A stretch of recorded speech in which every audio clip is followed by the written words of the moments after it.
योगी राम सूरत कुमार, योगी राम सूरत कुमार, योगी राम सूरत कुमार जय गुरुराया।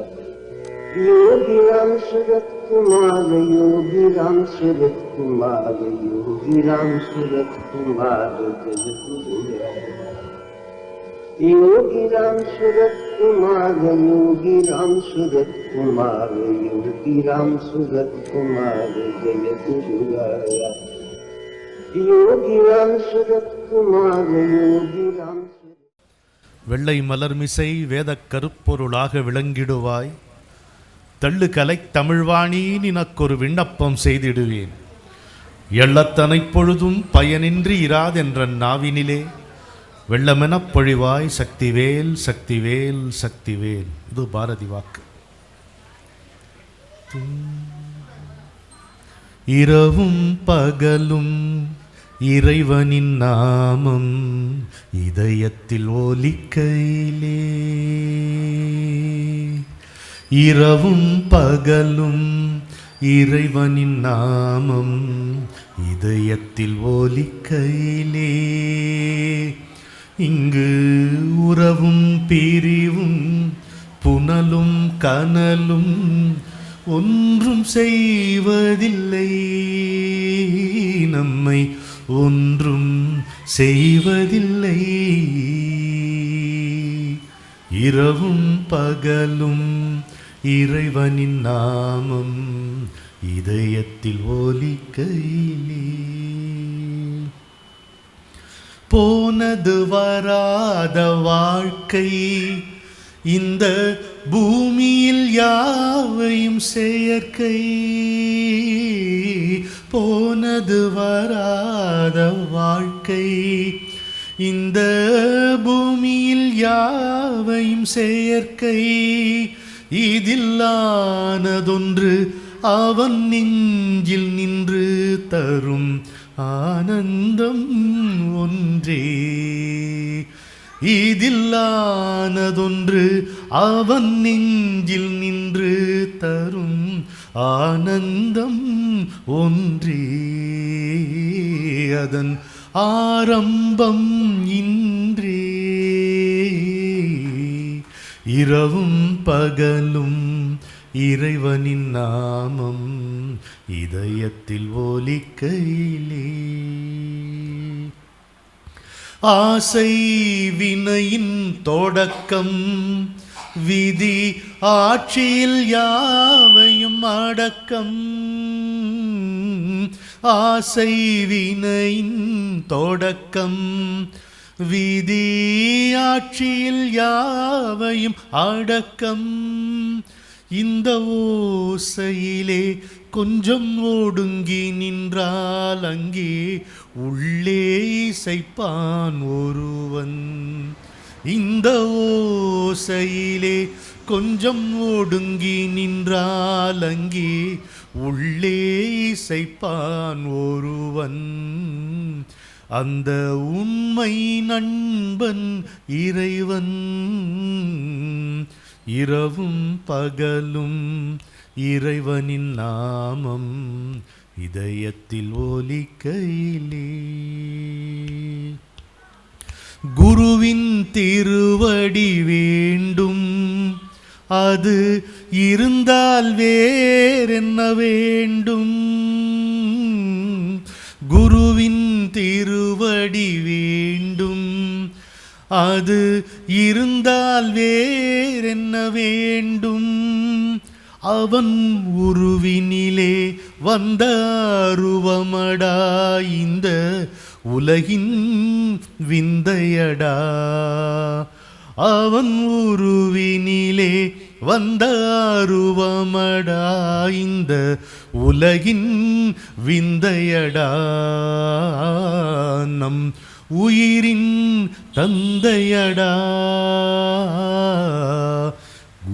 இரவும் பகலும் இறைவனின் நாமம் இதயத்தில் ஒலிக்கையிலே, இங்கு உறவும் பிரிவும் புனலும் கனலும் ஒன்றும் செய்வதில்லை, நம்மை ஒன்றும் செய்வதில்லை.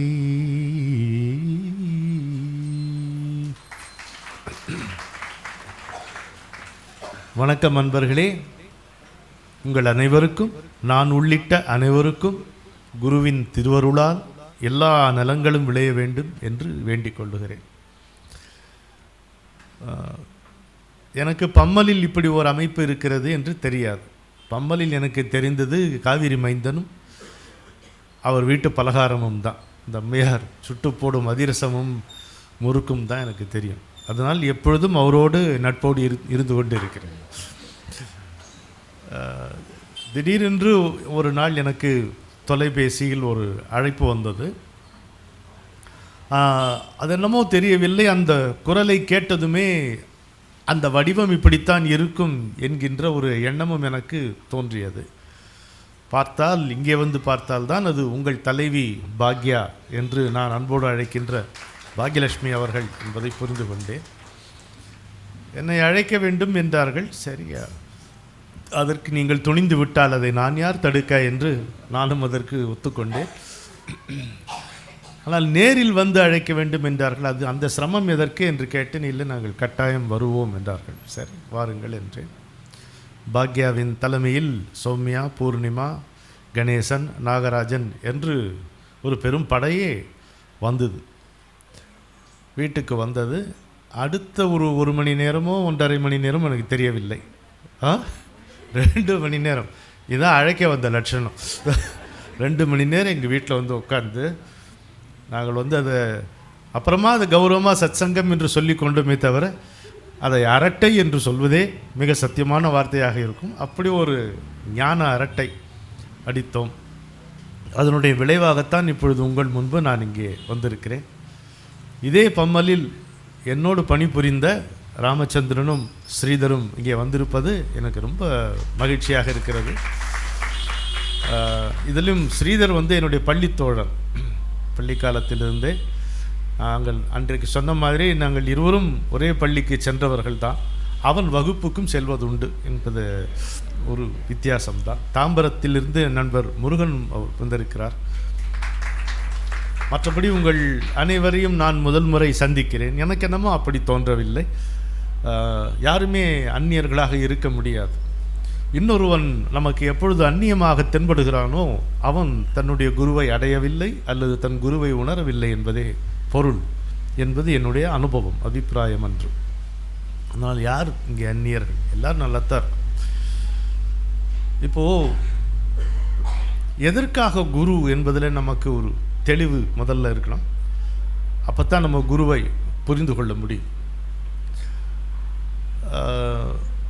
நாம் பார்க்கக்கூடிய ஒரு போக்கு, இந்த கலிகாலத்தில் மனித மனம் என்பது எவ்வளவு மலினப்பட்டு போயிருக்கிறது என்பதை நம்ம முதல்ல புரிந்து கொள்ள வேண்டும். நாம் பலவீனர்களாக ஆகிவிட்டோம். அந்த நாட்களில் பாரத தேசத்தில் லட்சத்தில் ஒருவனுக்கு லட்சத்தில் ஒருவனாக வாய்த்தவன் தான் குரு.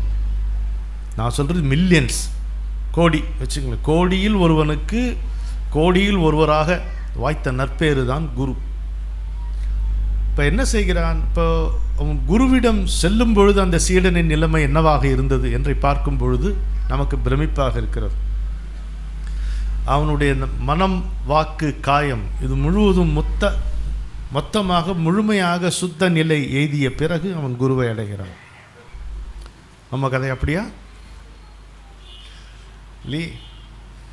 இப்போ நம் வீட்டுக்கு குருவை அழைத்தால் அவரல்லவா தொடைப்பத்தையும் வாளியையும் தூக்க வேண்டியதாக இருக்கிறது. அப்படியல்லவா நாம் நம்முடைய புற வீட்டையும் அக வீட்டையும் வைத்திருக்கிறோம்.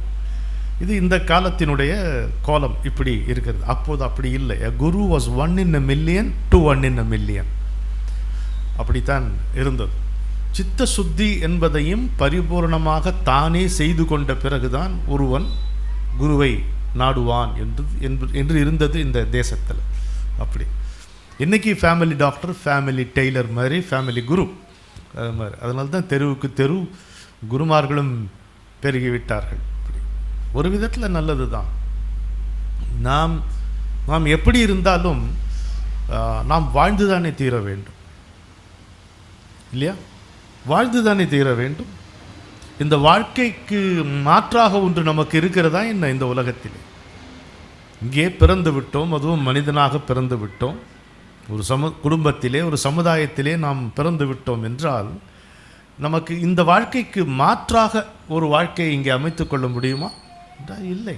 இந்த வாழ்க்கையை நாம் வாழ்ந்துதான், இது எவ்வளவு அற்பமாக இருந்தாலும், ஒரு நொடி பொழுதில் ஒரு நீர்க்குமிழி போல் எந்த நேரமும் இது பறந்து விடலாம், உயிர் நம்மிடமிருந்து பறிக்கப்பட்டு விடலாம் என்று இருந்தாலும் இது நாம் வாழத்தானே வேண்டியிருக்கிறது. இங்கே அன்றைக்கு நாம் பேசிய மகத்தான வேல்யூஸ் அதெல்லாம் இன்றைக்கு ஏளனமாக பார்க்கப்பட்ட ஒரு காலத்தில் நெருக்கடியில் நாம் வாழ்ந்தாலும் நாம் வாழத்தானே வேண்டியிருக்கிறது. அதை நாம் புரிந்து கொண்டோமானால் நமக்கு 2 விஷயங்கள் புலப்படும். வாழ்க்கை என்பது வேறு, வாழுதல் என்பது வேறு. Life is different from living. வாழ்க்கை என்பது என்ன? பிறப்பு, வளர்ச்சி, பிணி, தேய்மானம், இறப்பு, இவ்வளோதானே. எவ்வளோ பெருசாக நீங்கள் பார்த்தாலும் இவ்வளோ தானே. பிறப்பு, வளர்ச்சி, பிணி, தேய்மானம், இறப்பு. இந்த 5 அம்சங்களுக்கு உட்படாத ஜீவன், மனிதர்களை விட்டுருங்க, இந்த 5 அம்சங்களுக்கு உட்படாத ஜீவன் இங்கே உண்டா? இந்த உலகத்திலே உண்டா? கிடையாது. பிறப்பு, வளர்ச்சி, பிணி, தேய்மானம், இறப்பு. பில்கேட்ஸாக இருந்தாலும் சரி, பிச்சைக்காரனாக இருந்தாலும் சரி, இந்த 5 அம்சங்களால் ஆளப்படுபவர்கள் தான் அனைத்து மனிதர்களுமே. இதில் என்ன இருக்க முடியும்? இது எந்த நேரமும் வேண்டுமானாலும் இந்த உயிர் பறிபோகலாம் என்றும் நம்ம பார்த்து கொண்டு தான் இருக்கிறோம். கொஞ்சம் பார்த்தும் பாராமல் இருக்கிறோம், அவ்வளோதான். பயத்தால் பார்வையை திருப்பி விடுவதால் போயிடுமா? போகாது. அப்படியானா அப்படி இருக்கோம் நம்ம. மகாபாரதத்தில் யட்ச பிரஸ்னம் வருகிறது. இந்த நச்சு பொய்கையிலே இந்த குலத்தை ரட்சிக்கின்ற, குலத்திற்கு எஜமானனான யக்ஷன் கேட்ட கேள்விகளுக்கு பதில் சொல்ல முடியாமல், பதில் சொல்வதற்கு பதிலாக நீ யார் என்னை கேட்பதற்கு என்று தண்ணீர் அருந்திய பாண்டவர்களில் 4 அங்கே விழுந்து கிடக்கிறார்கள். இந்த தண்ணீர் அருந்திய உடனே விழுந்து கிடக்கிறார்கள். தண்ணீர் எடுக்க சென்ற தம்பிகளை காணவில்லையே என்று தர்மபுத்திரர் அங்கே வந்து பார்க்கும் பொழுது இப்படி இருக்கிறது. சரி, இது இயற்கையினுடைய வேலை. இது இப்போ நம்ம ஆக வேண்டிய காரியத்தை பார்க்க வேண்டும். முதலில் இவர்களுக்கு இப்படி ஆனது என்ற செய்தியை நான் திரௌபதிக்கு சென்று சொல்ல வேண்டும். மேற்கொண்டு கடமையை செய்ய வேண்டும். அதை செய்ய வேண்டும் என்றால் முதலில் என் தாகத்தை நான் தீர்த்து கொள்ள வேண்டும். எனவே முதலில் தண்ணீர் அருந்துவோம் என்று அவனும் தண்ணீர் எடுக்கும்போது நில் என்று அதே யக்ஷன் தடுக்கிறான். இவர்கள் எல்லோருமே என் கேள்விக்கு பதில் சொல்லாமல் தான் இப்படி மூச்சு பேச்சு இல்லாமல் இங்கே கிடக்கிறார்கள். உனக்கும் நீயும் அப்படிப்பட்ட நிலையை அடைய வேண்டாம் என்று தோன்றினால் என் கேள்விக்கு பதில் சொல்லு. இப்போ தர்மபுத்திரர் பொறுமையாக சொல்லுகிறார், நான் மரணத்திற்கு அஞ்சவில்லை. அது என்றேனும் ஒரு நாள் நடந்துதான் தேரும். அது எப்பொழுது நிகழப்போகிறது என்பதை நான் நிச்சயிக்க முடியாது. ஆனால் இந்த குலத்திற்கு சொந்தக்காரன் நீ என்று கேட்கின்ற காரணத்தால் உன் கேள்வியை சொல், நான் பதில் சொல்லுகிறேன். 128 கேள்விகள் என்று நினைக்கிறேன். கேட்கிறான எல்லாம் பதில் சொல்லுகிறார். 4 தம்பிகள் எல்லோரும் வஞ்சிக்கப்பட்டு வனத்திற்கு வந்தவர்கள். 4 தம்பிகள் பேச்சு முச்சு இல்லாமல் கிடக்கும் பொழுது இந்த உலகத்திலேயே அற்பமானது புல்லை காட்டிலும் அற்பமானது எது என்று கேட்கும்போது தர்மபுத்திரன் கவலை என்று பதில் சொல்லுகிறார். புல்லை காட்டிலும் அற்பமானது மிகுதியானது எது என்று கேட்டால் கவலை என்று பதில் சொல்லுகிறார். இந்த உலகத்திலே அதிசயமானது எது என்று யட்சன் கேட்கிறான். அப்போது தினந்தோறும் எத்தனையோ மக்கள் பிறக்கிறார்கள், தினந்தோறும் எத்தனையோ மனிதர்கள் இறக்கிறார்கள். ஆனால் இருக்கின்ற ஒவ்வொரு மனிதனும் தான் எப்பொழுதுமே இருக்கப் போவதாக நினைத்து கொள்ளுகிறான். அதுதான் இந்த உலகத்திலேயே பெரிய அதிசயம் என்று சொல்லுகிறான். இப்படி அதுதான் காசியும் எனக்கு கற்றுக் கொடுத்தது. நாளைக்கு காசிக்கு செல்லுகிறேன், உடனே அந்த ஞாபகம் வருகிறது. ஒரு முறை என் தாய், என் மனைவி, நான் 3 பேர் மட்டும் ஒரு ஓடத்தை எடுத்துக்கொண்டு கங்கையில் போகிறோம். காசியில் ஒரு மீசக்கார ஓடக்கார, எனக்கு அவன் மீசை பிடித்து விட்டது. அவனுக்கு என் மனைவி பேசுகின்ற ஹிந்தி பிடித்து விட்டது. அதனால் அவன் எல்லா துறையிலையும் அவனுக்கு நாங்கள் கொடுத்த பணத்துக்கு மேலே 10 மடங்கு மேலே எல்லா விவரமும் சொல்லிகிட்டு இருந்தான். என்றைக்கு தான் நம்ம போய் சேருவோன்னு தெரியாதுன்ற மாதிரி அப்படி வரிசையாக பேசிக்கொண்டே இருந்தான். இந்த படித்துறைக்கு இன்ன பொருள் அதெல்லாம் சொல்லிகிட்டே வந்தவன் திடீர்னு ஒரு இடத்துல இதுக்கு நிறுத்தி அதை காமிச்சு இதுக்கு பேர் முக்தி தாம்னு பேர். முக்தி தாம்னா காசியில் இறந்தோமானால் நாம் முக்தியை அடைவோம் என்பது இந்துக்களுடைய நம்பிக்கை. இதற்காக தொலைதூரத்தில் இருக்கக்கூடிய கிராமங்களில் இருந்து வயதானவர்கள், நோயுற்றவர்கள் ரொம்ப கடினமான பயணத்தை மேற்கொண்டு வந்து முக்தி தாமில் தங்குவார்கள். அப்போ சொல்லிவிட்டு மீசையை தடவிட்டு சொல்கிறோம், தங்குவார்கள். என்னாகும், தினம் கங்கா ஸ்நானம், தினம் கங்கை நீர், இந்த மசாலா கிசாலா இல்லாத எளிய உணவு, பத்திரிகை கிடையாது, தொலைக்காட்சி கிடையாது, மாமியார் மருமகள் சண்டை கிடையாது. அப்படிப்பட்ட ஒரு சூழ்நிலையில் இவர்களுக்கு உடம்பும் மனசும் நேராகி குணமாகி ஊருக்கு கிளம்பி விடுவார்கள். ஊருக்கு சென்று அதற்கு பிறகு அங்கே இறந்து போவார்கள் அப்படின்னா. ஊருக்கு போயிட்டு செத்து போயிடுவாங்கோ அப்படிங்கிறது இந்தியில் சொல்லிவிட்டு ஓஹோ ஓஹோன்னு கை தட்டி சொல்லிட்டு ஒரு வார்த்தை சொன்னான், மரணம் என்ன அவ்வளவு எளிதான்னு கேட்டான். நீ நினைத்தால் வருவதற்கு மரணம் என்ன அவ்வளவு எளிதான்? கொஞ்சம் யோசிச்சு பாருங்க.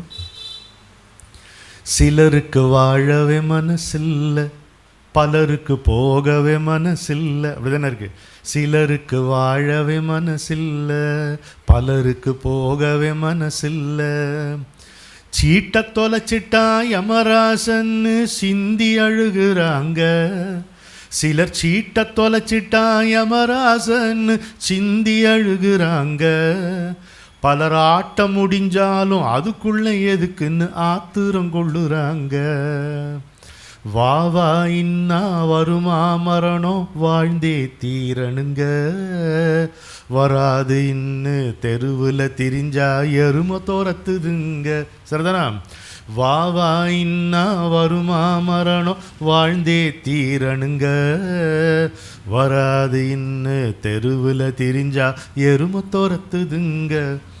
இதுதான் மரணத்தின் மாயமடா, ஒவ்வொரு மனுஷனும் தாயமடா.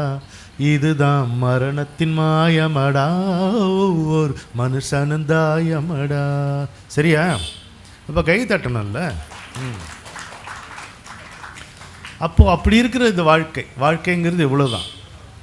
ஆனால் வாழ்தல் என்பது வேறு. Living is different.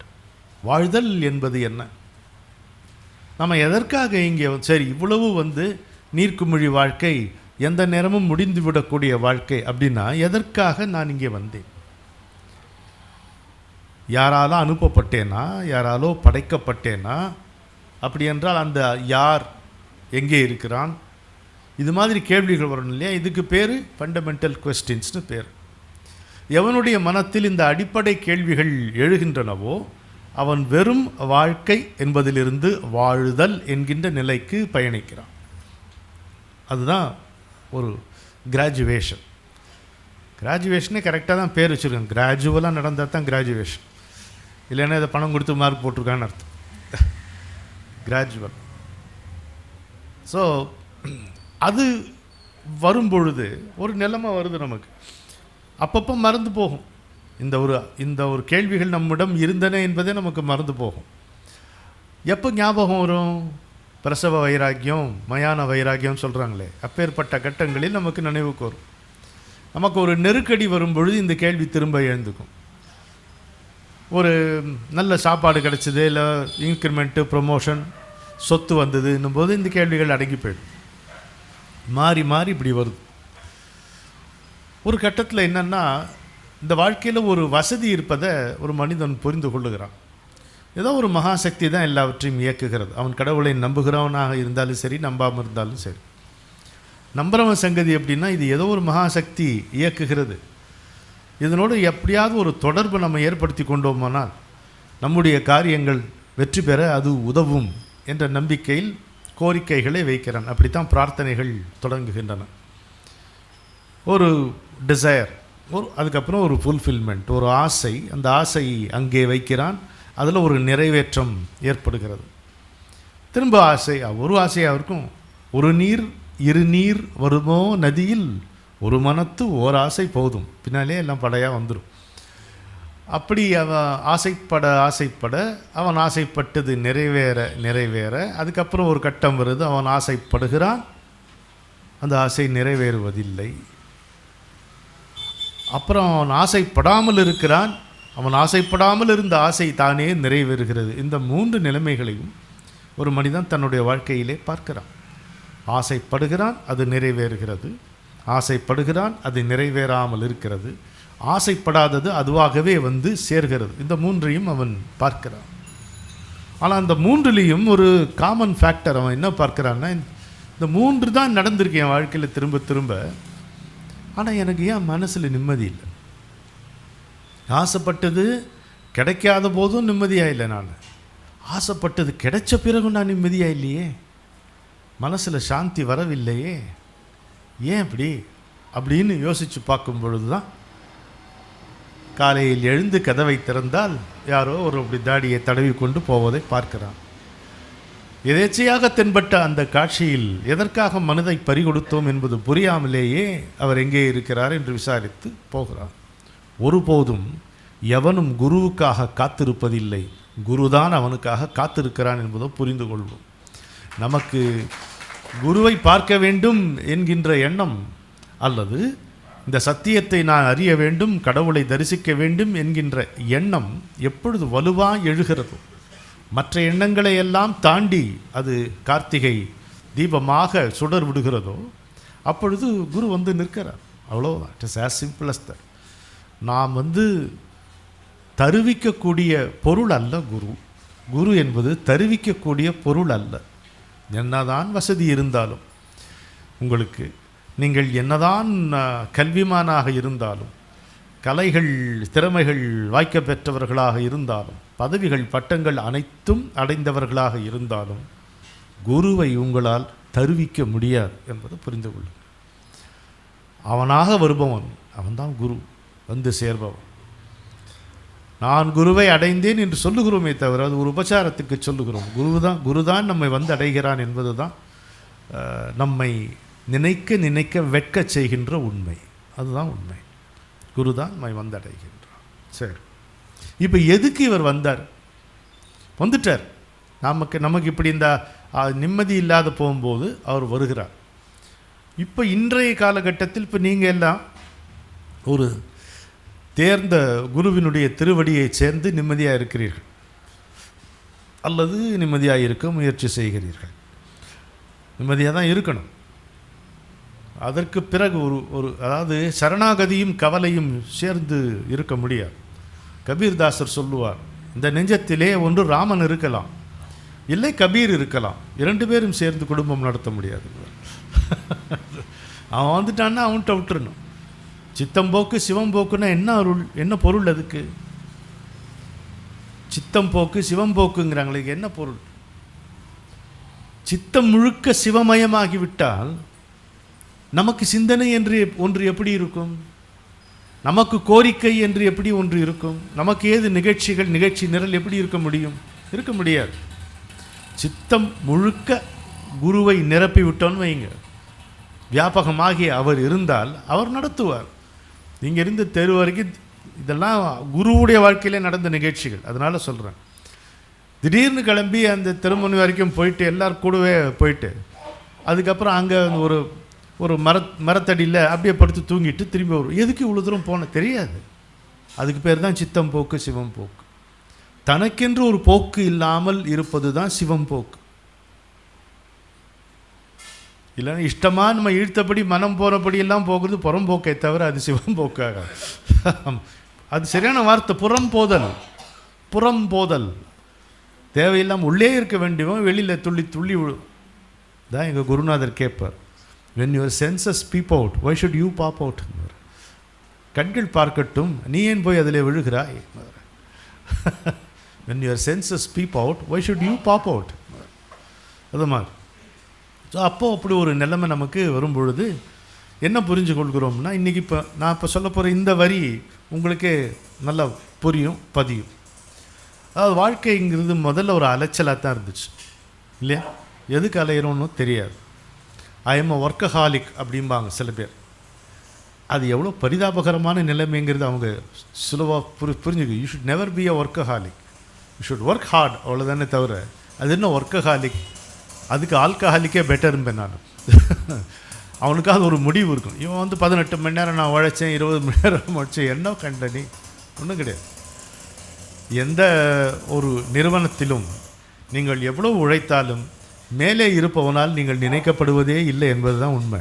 அதானே நிதர்சனம். You don't even exist in their mind. அவ்வளோதான். அவங்களுக்கு ஒரு வேலை தேவை இருக்கும்பொழுது நீங்கள் நினைவுக்கு வரலாம், அவ்வளோதான். அதனால் வாழ்க்கை ஒரு அலைச்சலை தான் இருக்குது. என்னன்னு தெரியாமல் இங்கே எங்கேயும் போயிட்டு ஏதோ ஒரு ட்ரட்ஜரியன் ரூட்டீன் இது மாதிரி. அப்போ இதெல்லாம் எதுக்கிட்ட நான் அலைஞ்சிட்ருக்கோன்னு ஒரு கேள்வி வருது. இதுக்கு இப்படி நான் வெத்தா அப்படி அலைஞ்சிட்ருக்கேன், என்ன கண்டேன்? அங்கே ஏதோ தெருவில் போகிறவன் பார்த்தா நிம்மதியாக அவன் பாட்டுக்கு நிம்மதியாக தூங்குறான். மரத்தடியில் அப்படி கையை மடக்கி படுக்கிறவன் 2 நிமிஷத்தில் குரட்டை விட்டு தூங்குறான். எழுந்தால் அவன் சிரிக்கிற சிரிப்பு முத்துக்குள்ளே வாரி இறைச்ச மாதிரி இருக்குது. அவன் எப்படி இவ்வளோ நிம்மதியாக இருக்கான்? எனக்கு இப்படி வரலையே.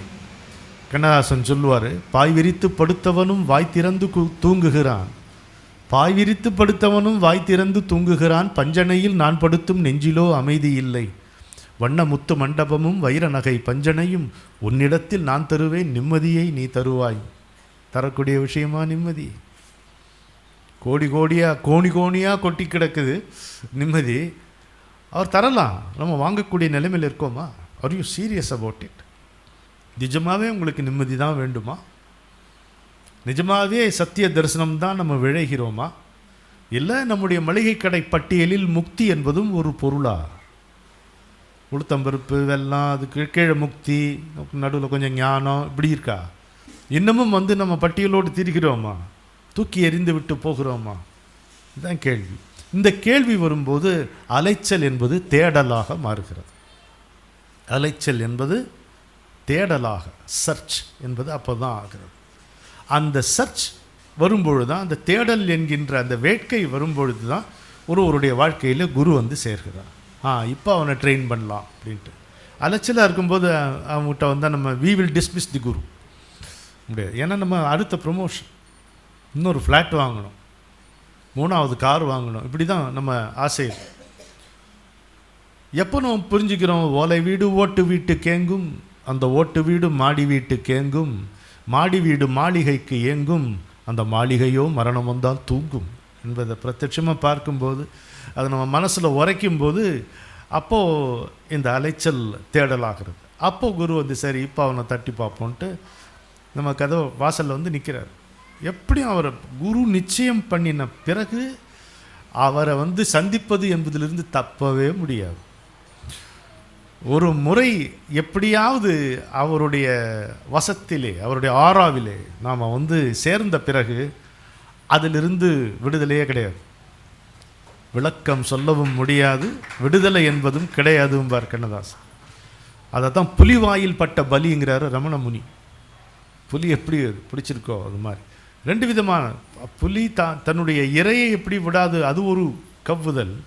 தன்னுடைய குழந்தை விடுமா? அது கையிலையா தூக்கிட்டு போக முடியும்? கை கிடையாது, அதுக்கு வாயில் தான் கவ்வி போகுது.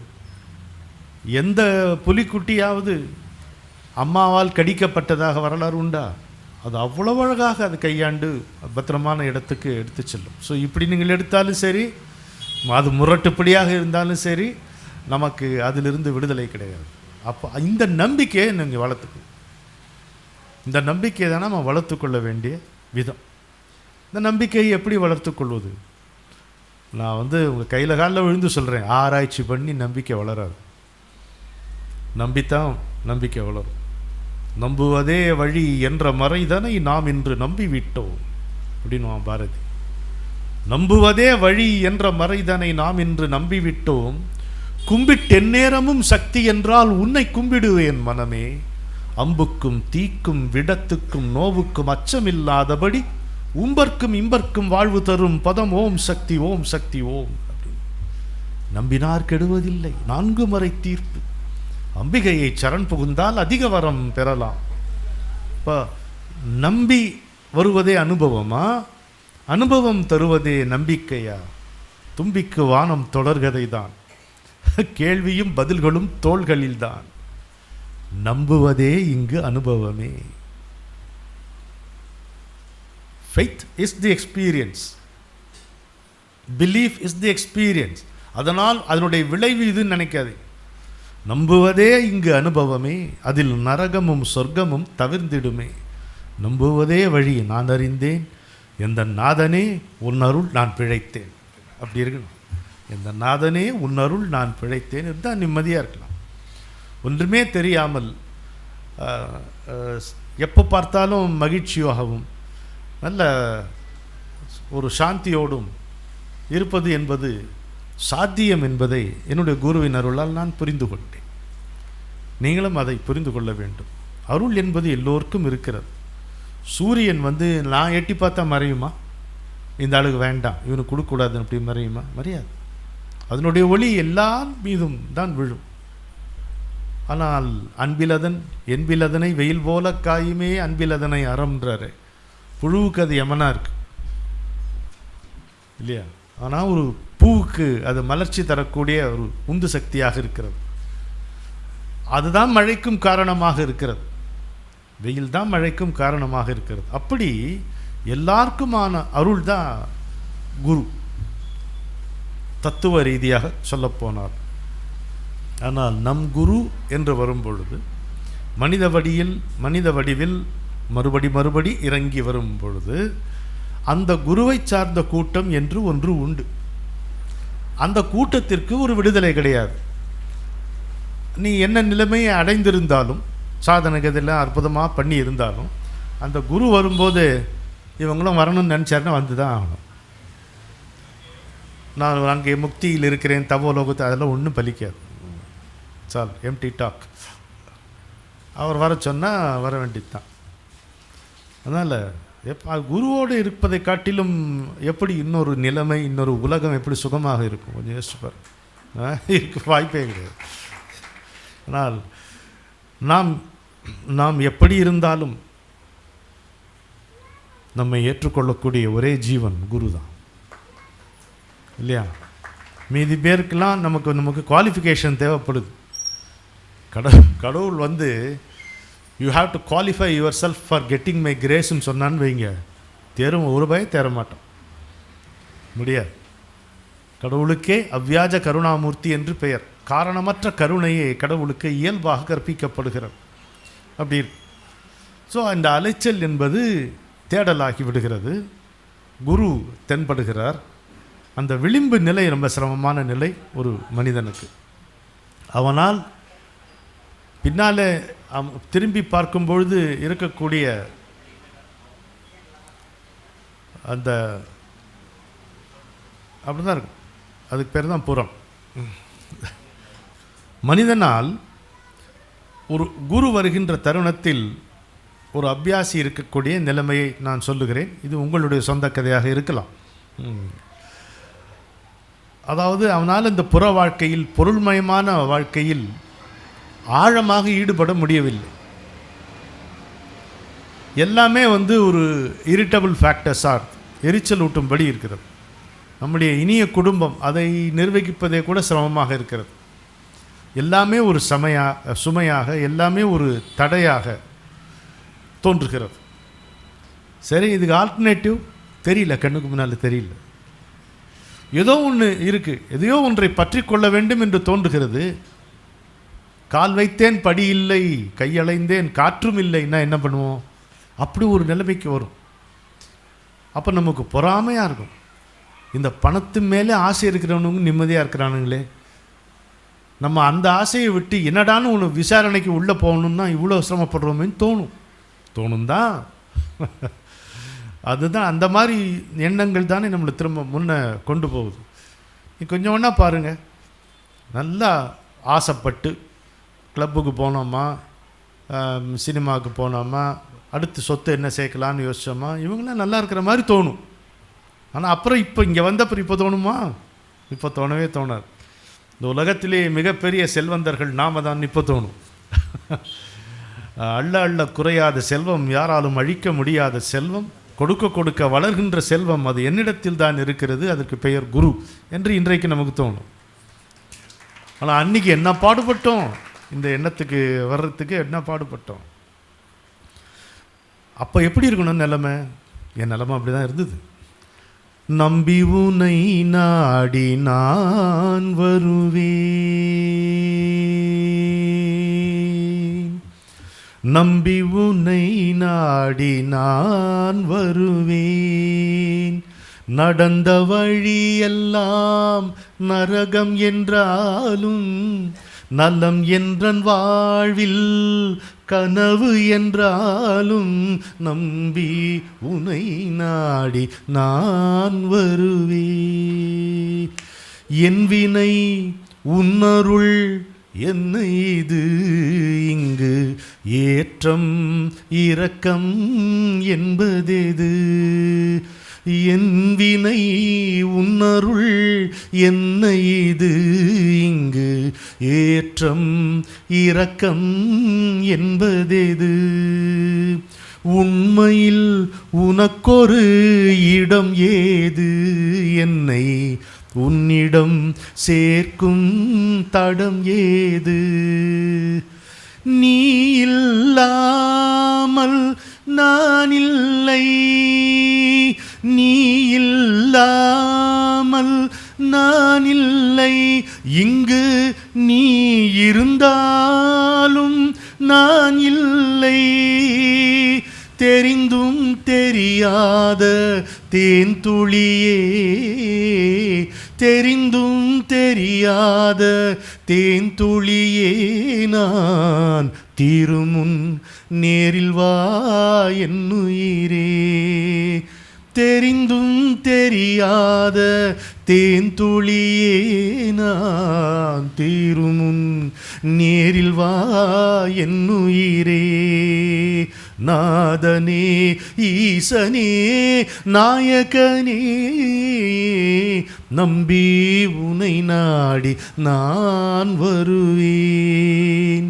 நடந்த வழியெல்லாம் நரகம் என்றாலும் நலம் எந்தன் வாழ்வில் கனவு என்றாலும் நம்பி உனை நாடி நான் வருவேன். இந்த பாட்டு நான் ஒரு மரத்தடியில் உட்காந்து பாடினேன். நானே எனக்கு பாடிக்கொண்ட பாட்டு. என் வாழ்க்கையிலே அடுத்த காட்சி, நான் என் குருவை அடைந்தேன். அதுதான் இப்போ நம்ம காட்சி ஒரு மாற்றம். இது வரைக்கும் தெரிஞ்சு போச்சு. இதில் ரொம்ப பேர் சொந்த கதை தான்.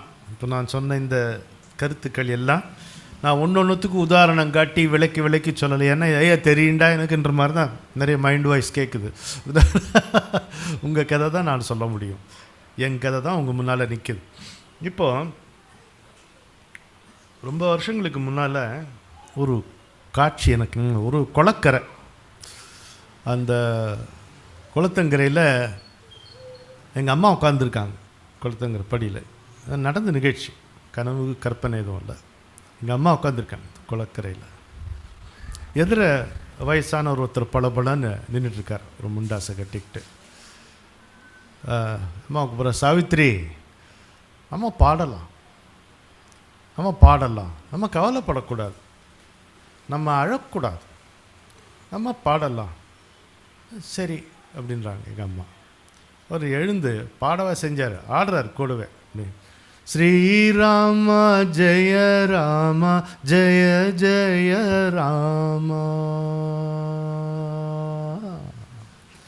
ஸ்ரீராமா ஜெய ராமா ஜெய ஜெய ராமா, ஜெய ஜெய ராமா ஜெய ஜெய ராமா. அப்படியே அப்படியே அசைஞ்சு அசைஞ்சு ஆடி பாடுறாரு. அவர் யாருன்னு அது இந்த ஃபோட்டோவில் இருக்கார் பாருங்க. அவர் எங்கள் அம்மாவை உட்காத்தி வச்சு ஒரு உபதேசம் பண்ணி, அவர் பண்ண உபதேசம் இது. நம்ம பாடுவோம் அப்படின்றார். எங்கள் அம்மா நல்லா பாடுவாங்க, அது அவருக்கு தெரிஞ்சிருக்கு. பாடுவோம், நம்ம அழக்கூடாது, நம்ம கவலைப்படக்கூடாது, நம்ம பாடணும் அப்படின்னு சொல்லிட்டு அந்த இன்னமும் இந்த காட்சி வீடியோ இல்லை, இப்போ நமக்கு அந்த வசதியும் இல்லை. இப்போ அவ்வளோ அழகாக ஒரு நாள் 1985 நினைக்கிறேன். நான் பெங்களூரில் இருந்தேன். அப்போது அங்கேருந்து திருவண்ணாமலைக்கு போய் ரமணாசிரமத்துக்கு போனேன் நேராக. நான் போனது ஒரு 12 மணி 1 மணி இருக்கும், அது மாதிரி தான் இருக்கும். யார் வந்து என்ன இடம் கொடுப்பாங்க? ஒரு வாட்ச்மேன் இருந்தான். அந்த வராண்டாவில் அவன் ஒரு பாயை போட்டான், நாங்கள் படுத்துக்கிட்டோம். அதெல்லாம் அப்படி நல்லா இருந்தது, போச்சு. அப்போது இந்த கிரி பிரதர்ஷனெலாம் பண்ணிவிட்டு இவரை சந்திக்க போனேன். தேரடி அந்த ஒட்டு வீட்டில் இருந்தார். அவர் தான் வந்து நீ யார் என்னெல்லாம் கேட்டார். நான் அவர் கேட்ட விவரத்துக்கு சொன்னேன். அப்புறம் உள்ளே போயிட்டு திரும்பி வந்து அவர் தான் கதவை திறந்தாருன்னு எனக்கு புரிஞ்சுக்கிறதுக்கு கொஞ்சம் நேரம் ஆச்சு. தெரியல எனக்கு. மேபி அப்போது அந்த தலப்பா என்ன முதல்ல பார்க்கும்போது அவர் தலப்பா இல்லைன்னு நினைக்கிறேன், தெரில. நீ யார் எல்லாம் கேட்டார். அதுக்கு வெளியில் பூட்டியிருக்கும், விசித்திரமாக இருக்கும். அது வெளியில் அவர் திறந்தார். உள்ளேருந்து கையை விட்டு வெளியில் இந்த பூட்டை திறந்து வா ப்ளீஸ் கம் அப்படின்னார். உள்ளே போனேன், உட்காந்து. அப்போ நான் என்னென்ன நினச்சேன், உண்மையில் அவர் தனிமையில் இருப்பார் போல் இருக்குன்னு. ஏன்னா ஒரு மணி நேரத்துக்கு மேலே நான் அவர் கூட இருந்தேன். வேறு யாருமே இல்லை, நானும் அவர் மட்டும் இருந்தோம். யோகி அவரை வந்து நீ இங்கே உட்காருன்னாரு. அந்த முற்றம் இருக்கும்ல, இந்த தாழ்வாரம், இங்கே நான் உட்காந்தேன். அவர் அங்கே எதிர இந்த முறையில் அவர் உட்காந்து எல்லாம் பார்த்துக்கிட்டே இருக்கார் அவர்.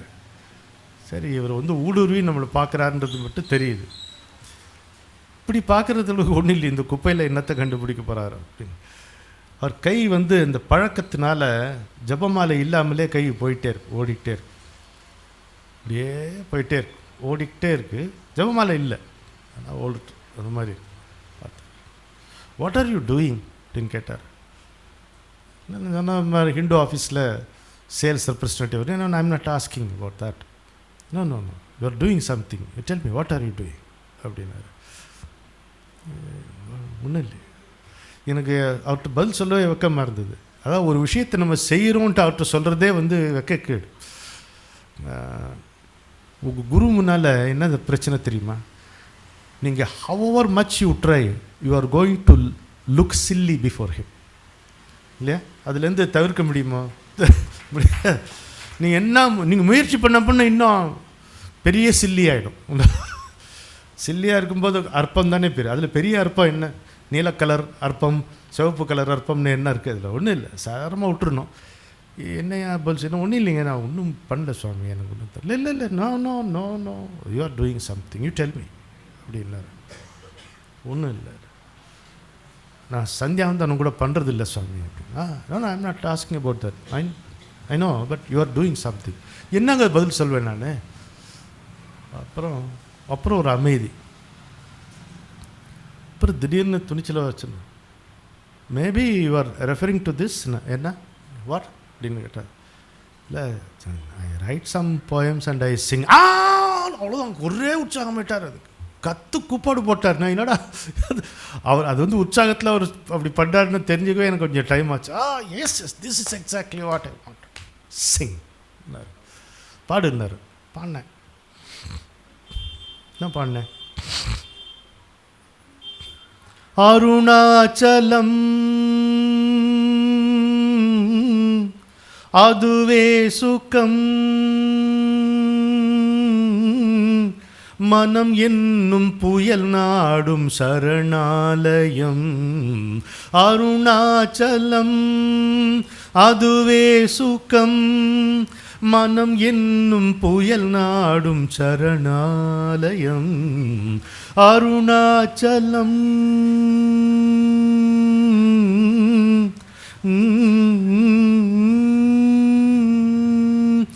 உருவான திருநாளில் உருவானது எது? உருவான திருநாளில் உருவானது ஒளியை இருள் மூடும் புரியாத புதிரானது. உருவான திருநாளில் உருவானது ஒளியை இருள் மூடும் புரியாத புதிரானது. கிளை மீதில் நிலவொன்று நிழலாடுதே, கிளை மீதில் நிலவொன்று நிழலாடுதே, மனம் நிஜம் தாங்க முடியாது தெரியாமல் தழலானதே அருணாச்சலம் அதுவே சுகம் மனம் என்னும் புயல் நாடும் சரணாலயம் அருணாச்சலம்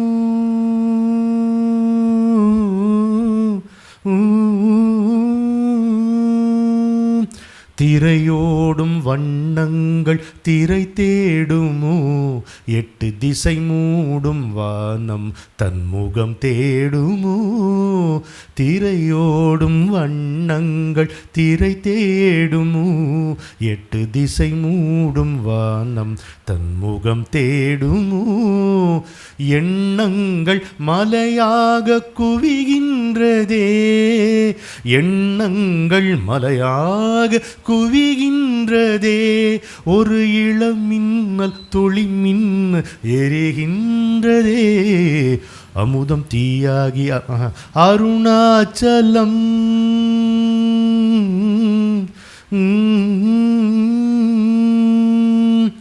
அமுதம் தீயாகி அமர்ந்து மலையாகி அமர வாழ்வு தருமாலயம் அருவம் உருவம் எனும் பழைய பொய்களையும் ஆதிநாதம் அருணாச்சலம் அமுதம் தீயாகி அமர்ந்து மலையாகி அமர வாழ்வு தருமாலயம் அருவம் உருவம் எனும் பழைய பொய்களையும் ஆதிநாதம் அருணாச்சலம் இமையில் நில்லாமல் இதயம் கொள்ளாமல் நீளும் இன்பம் அருணாச்சலம் இமையில் நில்லாமல் இதயம் கொள்ளாமல் நீளும் இன்பம் அருணாச்சலம் உமையும் சிவனும் இமை கலந்த தருணம் அதில் உதயமானது அருணாச்சலம்.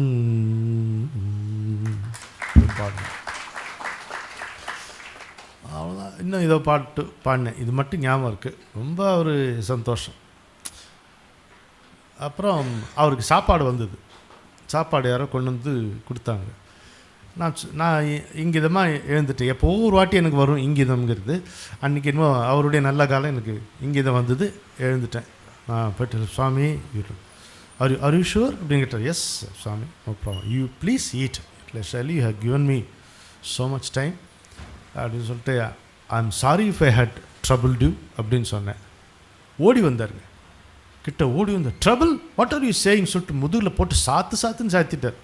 எங்கள் கணக்கு வாத்தியார், எங்கள் சயின்ஸ் டீச்சர்லாம் பாக்கி இருந்தது எல்லாத்தையும் சேர்த்து சாத்து ட்ரபிளா trouble no no no father's blessing போட்டு சாத்துன்னு சாத்தினார். அதாங்க நல்லா இருக்கு. இன்றைக்கி செம்ம சாத்தினார். அங்கே வாங்கினா வச்சுங்க, அதுக்கப்புறம் உலகத்தில் ஒரு ரூபாய்கிட்ட இருந்தது வாங்க மாட்டோம். சாத்தினார். சாத்திட்டு வாசல் வரைக்கும் வந்தார். வந்துட்டு அவர் தானே வழி அனுப்பணும். வரும்போது நான் சொன்னேன், Baba what is your message for me? அப்படி கையை தூக்கினாருங்க ட்ரமாட்டிக்காக. Remember his name, sing his glory அப்படின்னாரு. வாழ்க்கையில் நான் மறக்கல. Remember his name, sing his glory. அவன் பெயரையே நினைத்திரு, அவன் புகழையே பாடிக்கொண்டிரு அப்படின்னாரு. வாழ்க்கை அப்படியே ஆச்சு. என் குருநாதர்கிட்ட வந்து அடைஞ்சு அப்படி ஆச்சு. இல்லை ஒரு விஷயம் மறந்துட்டேனே, இப்படி தான் ஆச்சு பாரு, அதனால தான் மறந்து போச்சு. வெளில போகிறவொன்னே என்னை வந்து கூப்பிட்டார். நீ எங்கே போகிற அப்படின்னு சொல்லிட்டு, நீ you should go to Kanhangad and see my guru அப்படின்னு சொன்னார். சரி, யூ நோ பாப்பா ராம்தாஸ் சொன்னார். தெரியும்னு சொன்னேன்னா தெரியலன்னு சொன்னேன்னா தெரில, தலையாட்டினேன். You should go to Kanhangad and see him. Ananda ஆசிரமம். Okay, there is another Ananda ashram. I am not saying referring to that. Nityananda ஆசிரமம் இருக்குது, முக்தானந்தா ஆசிரமம் இருக்குது. Muktananda ashram, Baba Nityananda's disciple was Muktananda. அந்த ஆசிரமம் ஒன்று இருக்குது, கணேஷ்புரி இல்லை இருக்குல்ல, அது அவங்களுடைய ஆசிரமம் கானங்காட்லேயும் இருக்குது போல். அது 4 வாட்டி என்கிட்ட சொன்னார். அது இல்லை, நீ இதுக்கு போகணும், போயிட்டு வருவியா? You should come and tell மீன்னாரு. ஓ சரி சொல்கிறேன்னு சொன்னேன். போனேன். அதுக்கு வெளியில் வரேன். திரும்ப பெங்களூருக்கு வந்துட்டேன். வந்தோடனே டூர் ப்ரோக்ராம் கேட்டு நம்ம டெலிபிரிண்டர் மெசேஜ் வந்துடுச்சு போடுறான்ட்டு. போட்டோடனே அந்த மேங்களூருக்கு போகணும் நீ அப்படின்ட்டு. மேங்களூருக்கு போனால் தானே நான் கானங்காடு போக முடியும். அவங்களே போட்டாங்க, நீ மேங்களூருக்கு போகணும். சரி போகிறேன் அப்படின்ட்டேன். நான் அங்கே போனேன். அவசரமாக வேலையெல்லாம் பார்த்துட்டு போகணும். இது காசர்கோடுன்னு ஒரு ஊர் இருக்குது, கர்நாடகா கேரளா பார்டர்னு சொல்லலாம் கிட்டத்தட்ட. அதை தாண்டி அங்கே இருக்குது. என் ஏஜென்ட் என்னை கூப்பிட்டு போனார். நீங்கள் யாருக்கா? நாராயண பக்தா. நரசிம்ம பக்தா, எப்பவும் கோபமாக இருப்பான் அவன். அவர் கூப்பிட்டு போனார். அங்கே அந்த ஆனந்தாஷ்ரம் போனோம். போனால் என் வாழ்க்கையில் நான் மறக்க முடியாத ஒரு உருவம். சபரி மாதாவை பார்த்த மாதிரியே இருந்தது. அந்த அம்மா மாதாஜி லக்ஷ்மி பாய் இருந்தாங்க. அவங்களுக்கு ஒரு 90 வயசு தாண்டியிருப்பாங்கன்னு நினைக்கிறேன். அப்போது அவங்க ஒரு ராம நாமமாக இருந்தது. ராம நாமம் உருவெடுத்து இருந்தால் எப்படி இருக்கும், அது மாதிரி இருந்தாங்க. அதை விட கனிவு, அதை விட கருணை, அதை விட அன்பு, அதை விட ஒரு முதிர்ச்சி நீங்கள் பார்க்கவே முடியாது. அப்படியே சாட்சாத் சபரி மாதா ஒரு தேவதையோ ஒரு முனிவருடைய மனைவியோ பார்க்குற மாதிரி அவ்வளோ இது அதாவது என்னை அறியாமல் அவங்க நம்ம கீழே உட்காந்துருந்தாங்க. என்னை அறியாமல் இந்த முழங்கால் அப்படியே மடங்கி தொப்புன்னு போய் விழுந்தேன். நான் பக்கத்தில் சுவாமி சச்சிதானந்தா இருந்தார். அவர் ரசிச்சுட்டு இருந்தார் இந்த காட்சியை. ஒன்றும் அவர் அப்ஜெக்ட் பண்ணல. எனக்கு அந்த அம்மா எனக்கு கொடுத்த சாக்லேட் டாஃபி எனக்கு இன்னமும் இனிப்பு இருக்குது. அந்த இனிப்பு இருக்குது. அம்மா கொடுத்தாங்க. அப்படி கையை இது வச்சு தலையை கோதி. எத்தனை பேர் தேவைப்படுது நம்ம ஒருத்தன் உருப்படுறதுக்கு, கொஞ்சம் யோசிச்சு பாருங்க. சும்மா இல்லைங்க. ஆமாம், இந்த பராசக்தி ஒரு மண் துகளை நேர்த்தியாக செய்வதற்கு எத்தனை பாடுபட்டதோ அந்த பாட்டை ஒரு குரு வாழ்நாள் முழுவதும் நமக்காக படுகிறான். அதை புரிஞ்சுக்கணும். குருவுடைய அருமை அவ்வளோ நீங்கள் நினைக்கிற மாதிரி லேசுப்பட்டது. வேறு எதை வேணா ஒரு எடை போட்டு ஒரு அளவெடுத்து நீங்கள் சொல்லலாம். குருவினுடைய அருளை நீ பேசவே முடியாது. அதை நீங்கள் எடை போடவே கூடாது.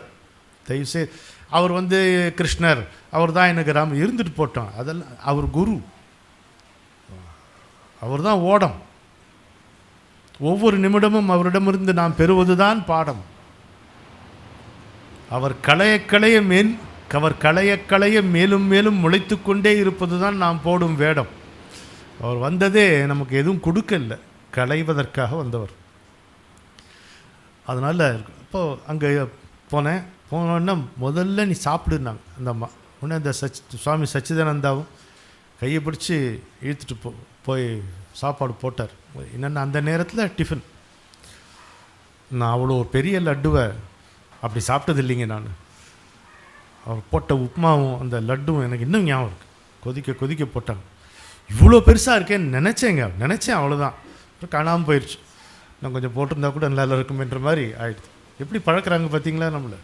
அதை சாப்பிட்டு ஒரு காஃபியும் கொடுத்துட்டு இப்போ வா கூட்டுன்னு பாப்பா ராம்தாஸ் சமாதியில் உக்காத்தி வச்சார். எல்லோரும் என்ன கேட்டாங்க, நான் அனுபவம் என்ன, உன் அனுபவம் அங்கே போனே எப்படி இருந்தது, மனசு எப்படி இருந்ததா. அந்த சமாதியில் உட்காந்தா அது பாட்டு கேட்குதே, ஸ்ரீராம் ஜெயராம் ஜெய ஜெயராம், ஸ்ரீராம் ஜெயராம் ஜெய ஜெயராம்னு ஒரு நல்ல ஸ்ருதியில் அது பாட்டு அங்கே போயிட்டே இருக்கு.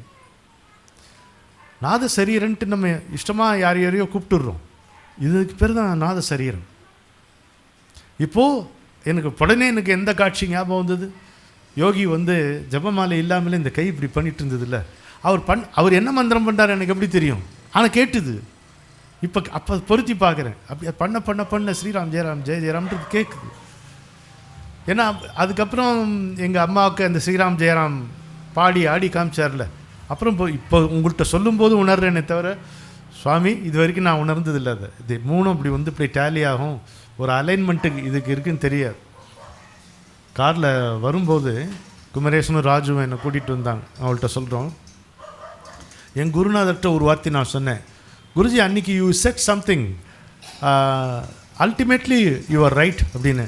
டேய் நான் அப்போவே ரைட்ரா, யூ ரியலைஸ்ட் இட் அல்டிமேட்லின்னார் அவர். இல்லையா, நமக்கு அப்படி தான் தோணும். அப்போது அது புரிஞ்சுக்கிட்டேன். ஸோ அதாச்சு. வந்துட்டேன். ஒரு 3 hours இருந்திருப்பேன். நான் அங்கே வந்துட்டேன். அப்போ திரும்ப பார்த்தோன்னே அடையாளம் கண்டுட்டார். நேராக காம்பன்சேட்ரி ஆஃப்னு எங்களுக்கு ஒன்று உண்டு. அதை சண்டே கூட கம்பைன் பண்ணால் அது சட்டப்படி மகா குற்றம், மன்னிக்க முடியாத பாவம் மாதிரிலாம் இருக்கும் எங்கள் ஆஃபீஸில். அதெல்லாம் மீறி கையில் காலில் விழுந்து வாங்கி திருவண்ணாமலைக்கு இவர் போய் பார்க்குறதுக்கு போனேன். அவர் பார்க்குறது அவ்வளோ சுலபமாக இருக்குன்னா எனக்கு தெரியாது. அது ஒரு பொற்காலம். நான் என் குருநாதரை பார்க்கும்போது அவர் பக்கத்தில் யாருமே இருந்ததில்லை. ஸோ இவர் ஜாலியாக எப்போ ஃப்ரீயாக இருப்பார்னு நினச்சிக்கிட்டேன். அப்புறம் அது மாறித்து இன்னொரு காலம். ஸோ அப்போ திரும்பவும் யோகி பார்க்க போகும்போது வான்னு சொல்லி கூப்பிட்டு உட்காந்து வச்சு கேட்டார், என்ன போனியா? போனேன். கானங்காட் போனேன். போனியா ஆனந்தாஷ்ரம்? தட் ஆனந்தாஷ்ரம். ஆமாம் சார், அது ஆனந்தாஷ்ரம் தான் நான் போனேன். இல்லை எப்படி அப்படி டியூ ஃபீல் அவனால் எவ்வளோ நாள் தங்கினேன்னு கேட்டார் ஒரு கேள்வி. அங்கே தான் பிரச்சனை ஆகிடுது. எவ்வளோ நாளா? நான் அங்கே தங்கியிருந்தா நீ அங்கேயே தங்கிக்கண்டுவாங்க எங்கள் ஹிந்து ஆஃபீஸில், எப்படி அவ்வளோ நாள் தங்குறது? நான் வேலையில் போயிருந்தேன், பயந்துட்டேன். அப்போ அவர் அந்த கேள்வியை கேட்பார் நான் எதிர்பார்க்கல. அது கேட்டோன்னே எனக்கு ரொம்ப கஷ்டமாயிடுச்சு. என்னால் ஒரு 3 hours and 3 hours you should have stayed there for 3 days. அவ்வளோதான். அப்போ வழியிற அசடை பற்றி இப்போ சொல்லுவானே, அது இன்னமும் தொடர்ந்து தான் இருக்குது. எந்த பக்கெட் வச்சாலும் காணாது. குரு முன்னால் எவ்வளோ பேத்தட்டிக்காக இருக்கும் தெரியுமா நம்ம? ஒன்றுமே அதாவது நம்ம ஆஹா ஊஹான்னு இதை நீங்கள் பாரதியார்லாம் சொன்னீங்களே மிடுக்கா எடுக்காது. குருஜிட்டு முன்னாடி போய் நின்று பாருங்கள், ஒரு மிடுக்கு அங்கே எடுப்படாது. அதுதான். அப்போ அந்த அவர் வருத்தப்பட்டார், நீ 3 நாள் அங்கே தங்கியிருக்கணும்னு சொன்னார். எனக்கு அந்த வாய்ப்பு கிடைக்கல.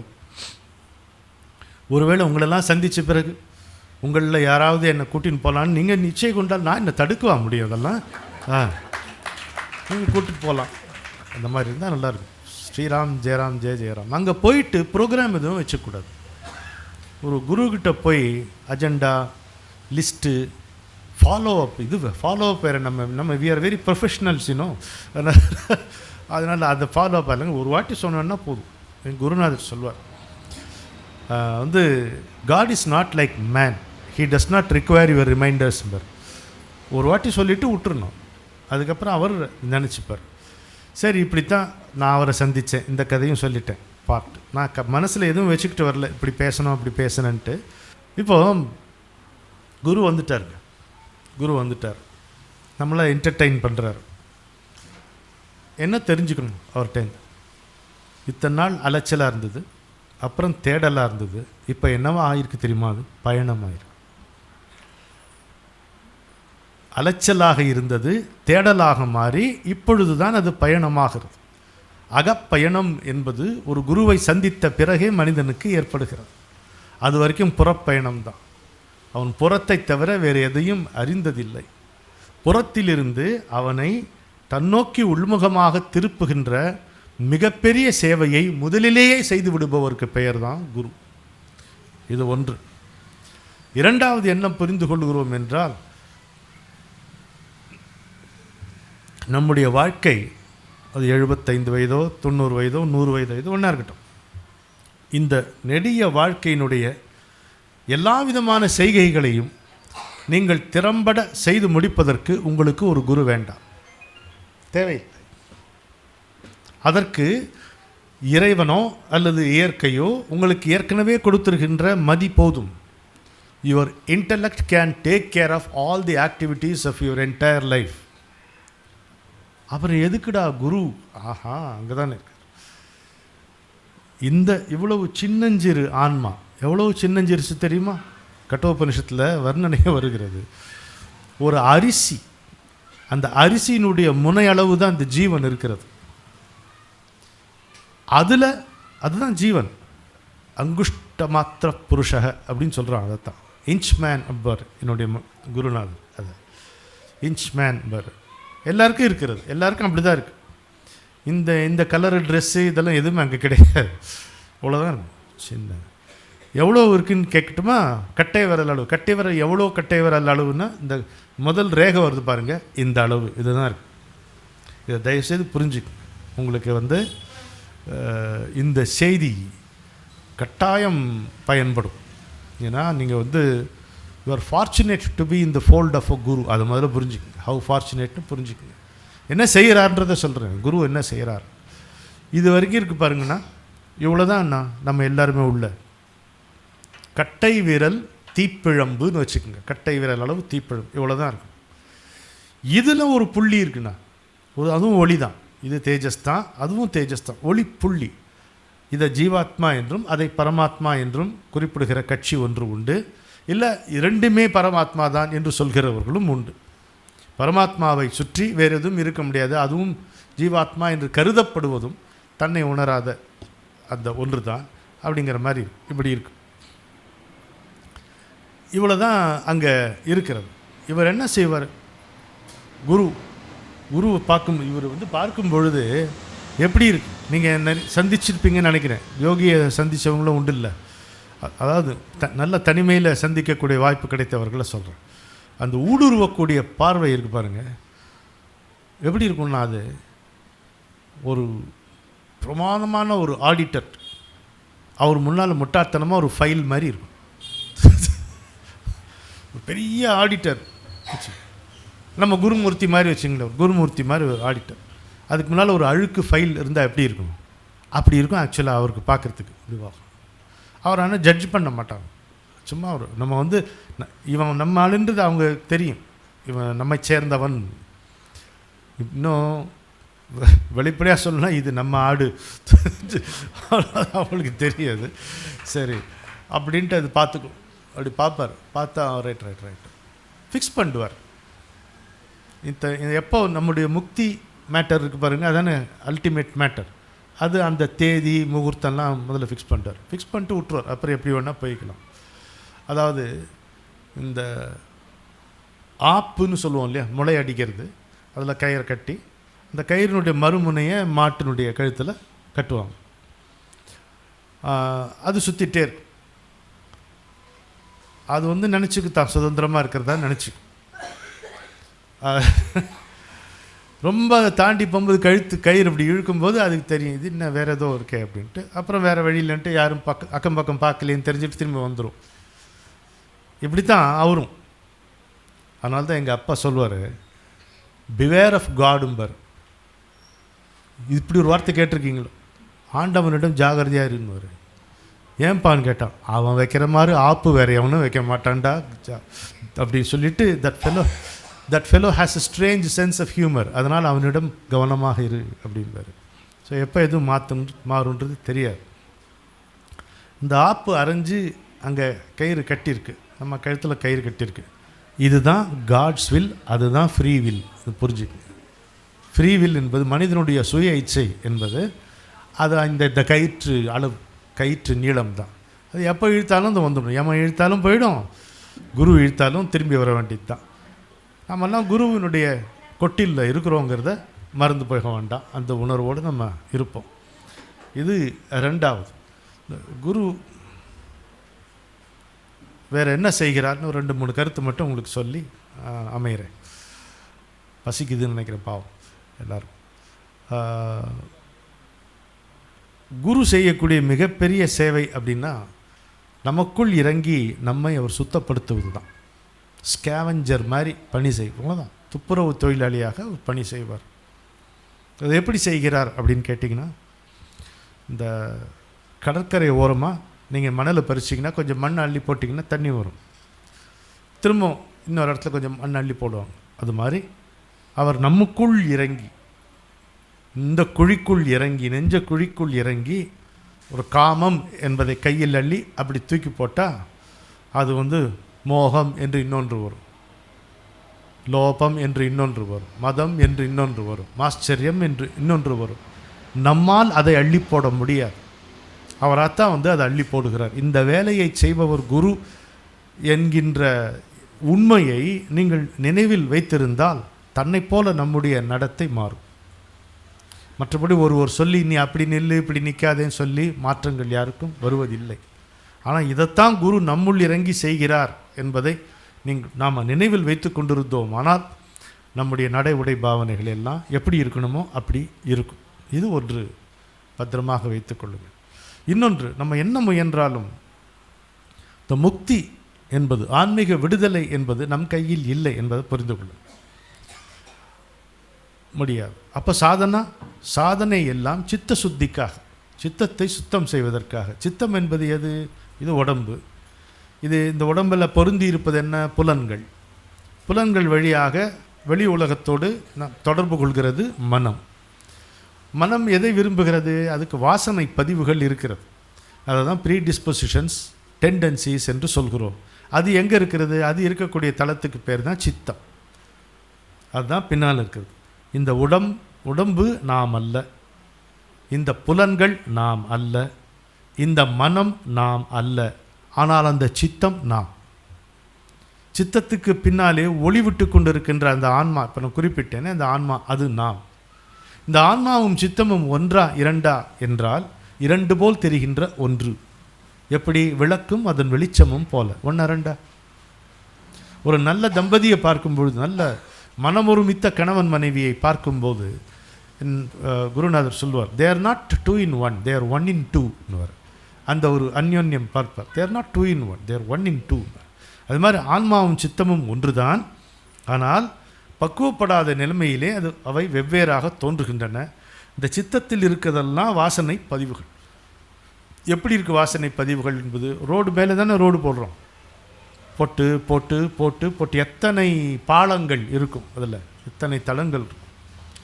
ஒரு நாள் இப்படி பார்த்துட்டு குரு என்ன செய்கிறாருன்னா, அவர் கையில் ஒரு பெரிய கத்தி இருக்குது. அந்த கத்தியை எடுத்து இந்த பாலங்களில் இந்த ரோடை வெட்டுறாருங்க. ஒரு வெட்டு அப்படி வெட்டிட்டு அந்த கத்தியை எடுத்துடுறாரு. ரொம்ப நுண்மையான பாடம். கத்தி அப்படி வெட்டிட்டு அதை எடுத்துடுறாரு. இதுவரைக்கும் தன்னுடைய வாழ்க்கையிலே தான் அனுபவித்து அறியாத, சந்தித்து அறியாத ஒரு விடுப்பை, ஒரு விடுவிப்பை ஆன்மா உணர்கிறது. அப்போ தான் ஒரு டிஸ்டர்பன்ஸ் வருது. குருவை சந்திப்பதற்கு முன்னால் ஒரு டிஸ்டர்பன்ஸ் இருந்துச்சா, அது போயிடுச்சு. இப்போ குருவை சந்தித்து அவருடைய கை அரவணைப்பில் நாம் இருக்கும் பொழுது, அவர் இந்த வாளால் ஒரு முறை வெட்டி எடுத்துட்ட பிறகு வரக்கூடிய இந்த கேப்பு, அதில் ஆன்மாவுக்கு ஒரு விழிப்பு ஏற்படுகிறது. அந்த விழிப்பு ஏற்பட்டோன்னா அவஸ்தை, வெட்க உணர்ச்சி வருகிறது. எப்படி இருக்கும்? என்னடா இது இப்படியா, இவ்வளோ டைம் வேஸ்ட் பண்ணிட்டோம் அப்படின்னும் போது அவர் தட்டி, there is no regrettable wastage in cosmos, maybe regret is wasteful. வருந்தத்தக்கதாக ஒரு வீணான எதுவுமே இந்த பிரபஞ்சத்தில் இல்லை, வருந்துவதுதான் வீண் செய்கை அப்படின்னு அவர் நம்மளை தட்டி இது பண்ணுறார். அப்போ இந்த சித்தம் வரைக்கும் வருது. இந்த சித்தத்தை சுத்தி பண்ணணும்னா அவர் தான் பண்ணிகிட்ருக்கார்.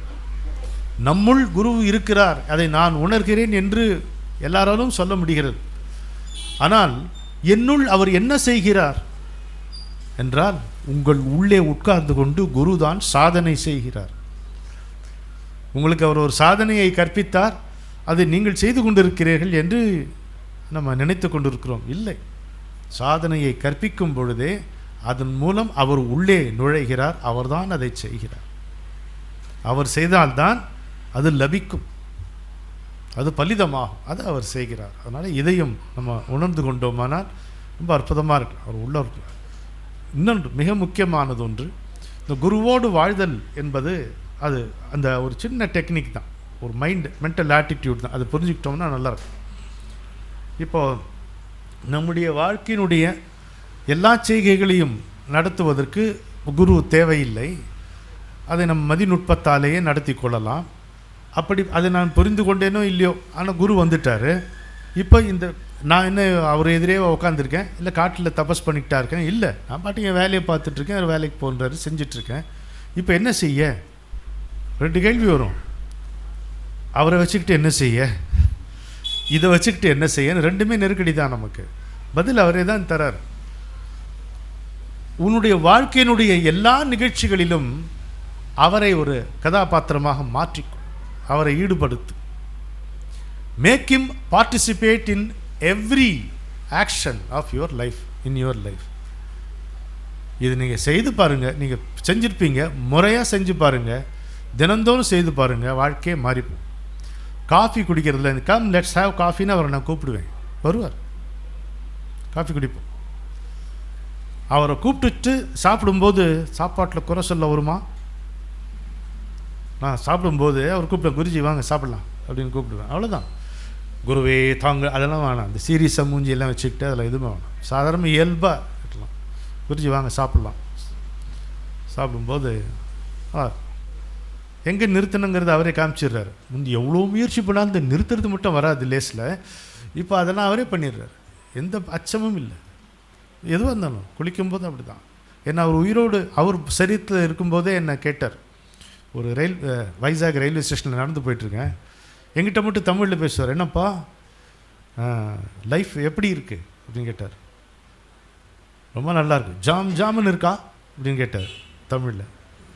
இருக்குது, ஆனால் ஒரு பிரச்சனை தான். என்ன வர வர ப்ரைவசியே இல்லாமல் போச்சு அப்படின்னு சொன்னேன்.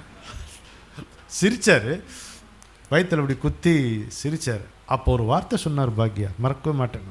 அவர் சொன்னார், இதை பாரு, ஒரு குருன்றவன் வந்து he looks at the disturbance in your consciousness. He does not look at the reason for the disturbance. He clears the disturbance. So your disturbance is cleared and your privacy is also protected. இதோட நீங்கள் வந்து ஒரு நாசூக்குக்கு நாகரிகத்துக்கு குருவை விட சிறப்பாக நீங்கள் எதோ சொல்ல முடியும். இது ஒரு பண்ணுறார். குரு செய்யக்கூடிய ஒப்பற்ற காரியம் எது என்று கேட்டால், இந்த ஊசி முனை இந்த அரிசி முனை அளவு ஒளியே இருக்கின்ற இந்த ஆன்மாவை கட்டி போட்டிருக்கின்ற மூட்டை அளவு கர்ம வினையை கத்தரிக்கின்ற ஆற்றல், அன்பு, வல்லமை அது குருவுக்கு மட்டும்தான் உண்டு. சொந்த முயற்சியால் ஒருவன் அதை அடைய முடியாது. குரு மட்டும்தான் அந்த இதெல்லாம் எல்லாம் ரிப்பன் கட் பண்ணுறாங்கல்ல, எலிசபெத் ராணி கூட வந்து ஐ டிக்ளேர் திஸ் ப்ரெமிசஸ் ஓப்பன் அப்படின்னு கட் பண்ணுவாங்கல்ல, அது மாதிரி தான் அவர் வந்து அப்படி ட்ரக்னு கட் பண்ணிட்டு போயிடுவார். அப்புறம் ஜாலியாக பறந்து போனோம். இதுதாங்க கதை. குருவோடு இருப்பது, குருவோடு வாழ்தல் என்பது இப்படி தான், இப்படியே இருக்கணும்.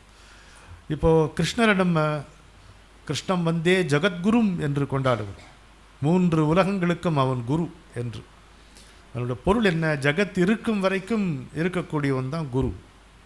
நம்ம குரு அப்படிப்பட்டவருங்கிற ஞாபகம் நமக்கு இருக்கு. ஒருபோதும் குருவை அளக்கவோ எடை போடவோ முயற்சி செய்யக்கூடாது. கும்பிட்டு கும்பிட்டு போற்றுகின்றோம், கூடெல்லாம் கரமாக கூப்புகின்றோம், எம்மட்டோ அம்மட்டும் இமை வெதும்பி அழுது அழுது தொழுத சுகம் அடைய வந்தோம். தும்பிக்கு ஓர் வான்வெளியை ஒதுக்கி தந்து துள்ளியது பறக்கையிலே புலக மெய்தும் நம்பிக்கை தெய்வமே என் தாயே வாழ்க, நாளெல்லாம் உன் திருவடியை கவிகள் சூழ்க என்று நம்ம குருவை கொண்டாட வேண்டும். இதுதான் குருவோடு வாழுகின்ற முறை. நல்லா தெரிஞ்சுக்குங்க. ஒரு குழந்தை மணலிலே புரண்டு புரண்டு விளையாடுகிறது. உடம்பு முழுக்க உடை முழுக்க அழுக்காகி விடுகிறது. சில சமயம் 2 சாத்தி அம்மா உள்ளே இழுத்துட்டு வந்து அவள் தானே குளிப்பாட்டுறான். முழுக்க அவளே குளிப்பாட்டி அழுக்கெல்லாம் தேய்ச்சி, அப்போ அந்த அடிக்கு கொஞ்சம் மனசு வருத்தமாகி அதுக்கு ஒரு பாட்டை பாடி குளிச்சிட்றா நல்லா இருக்குண்டாலாம் சொல்லி குளிப்பாட்டி அப்புறம் பவுட்ரு போட்டு, தமிழ்நாடுன்னா பவுட்ரு போட்டு ரொப்பிடுவாங்க, போட்டு அந்த டின்னிலே முக்கி எடுத்துருவாங்க. பிறந்தோடனே டியூப் லைட் வாங்கிடுவாங்க, ஒரு 20 டியூப் லைட்டு. அதுக்கப்புறம் பவுடரில் போட்டு முக்கி எடுத்து அப்புறம் அதுக்கு அதை சீவி முடித்து சிங்காரித்து அதுக்கு ட்ரெஸ் எல்லாம் போட்டு வச்சுட்டு அதுக்கு திருஷ்டி போட்டு ஒன்று வச்சு அது அழகு பார்ப்பான். அப்படி அதில் என்னென்னா பாரு, என் கண்ணாக கொண்டு விழுவோம் இதெல்லாம் பண்ணுது அம்மா. நான் பண்ணிக்கிட்டது அழுக்குப்படுத்திக்கிட்டேன். என்னால் எவ்வளவு முடியுமோ அவ்வளவு அழுக்குப்படுத்திக்கிட்டு தான் நான் இருந்தேன். அவளால் எவ்வளவு முடியுமோ அவ்வளவு சுத்தப்படுத்திட்டு தான் அவள் இருந்தா. ஆனால் இதை செஞ்சுட்டு அவள் இன்னமும் நான் செஞ்ச மாதிரி என்னை பார்த்து அவளுக்கு ஒரு பெருமை என்ன, பூரிப்பு என்ன. இதுதான் குரு. நல்ல அந்த குருவினுடைய திருவருள் நமக்கு என்றைக்கும் இருக்குது. குருவின் திருவடி வேண்டும், அது இருந்தால் வேற என்ன வேண்டும் என்று தான் உங்களுக்கு நான் பாடினேன். ஞாபகம் வச்சுக்கேன். அதனால் ஒருபோதும் குருவை ஒரு வெறும் மனிதனாக மட்டும் நினச்சிடாது. அது மட்டும் நினச்சிடாது. மனித வடிவில் நமக்கு தென்பட்ட, அதாவது என்னோட நண்பருடைய மனைவி ஒரு பாட்டை எழுதினாங்க. வானில் இருந்தால் வாவென்று அழைப்பதும், வையகம் வந்தால் இனம் காண மறுப்பதும். எப்படி இருக்கு? வானில் இருந்தால் வாவென்று அழைப்பதும், வையகம் வந்தால் இனம் காண மறுப்பதும், மானுடமையா மாறுதல் இல்லை மறுபடி மாயையின் லீலை. இங்கே மாயை அவர் ஏதோ ஒரு மனிதர் இருந்தார் போனான்ற மாதிரி தயவு செய்து நினச்சிக்காது. அப்போனா அவர் குருவாக கொண்டாடுறது. நீங்கள் யாரை வேணால் குருவாக நினச்சிக்கோங்க, அதை பற்றி பிரச்சனை இல்லை. நீங்கள் குருவாக நினச்சிக்கிட்டீங்கன்னா அவர் வெறும் ஒரு உருவம், அவர் ஒரு மனிதன்றது மட்டும் நினச்சிக்காது. பரம்பொருளே தன்னுடைய அளப்பரிய கருணையினால் ஒரு உருவத்தில் இல்லை என்றால் நமக்கு புரியாது என்கின்ற ஒரே காரணத்தால், அப்படி குழம்புவும் இருந்தாலும் இவனை காப்பாற்றுவோம் என்கின்ற காரணத்தால் வருகிறார். ஒரு குரு நம்முள்ளே அவர் நுழைந்து, இப்போ நீங்கள் அவரை நம்புகிற ஒவ்வொருவருள்ளும் குரு இருக்கிறார். நீங்கள் எப்போ அவரை பார்ப்பீங்க? உங்களால் எப்போது அதை உணர முடியும்? உணர்ச்சி வசப்பட்டு உணர்வது, பக்தி பூர்வமாக உணர்வதெல்லாம் ஒரு பக்கம். when will you realize his presence in you அப்படின்னா when he walks out of you.